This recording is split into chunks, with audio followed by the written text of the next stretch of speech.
Hoxe o Partido Popular segue a desprezar a educación infantil pública. E outra razón hai detrás da decisión de non aproveitar 22 millóns de euros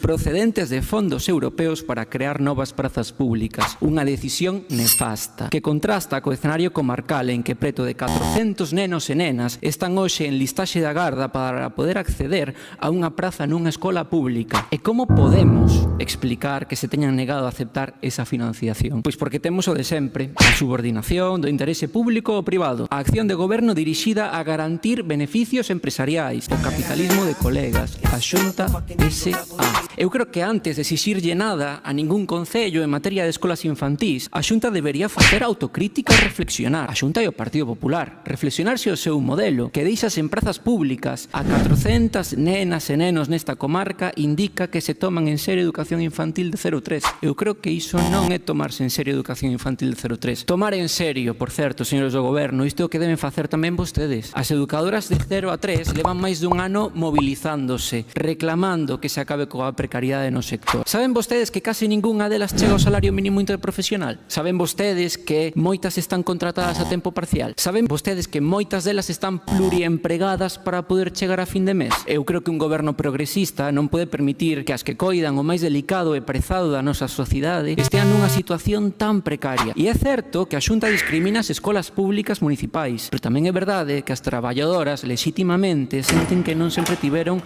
as portas deste concello abertas e que non houve unha posición proactiva por parte do goberno para abordar a precariedade.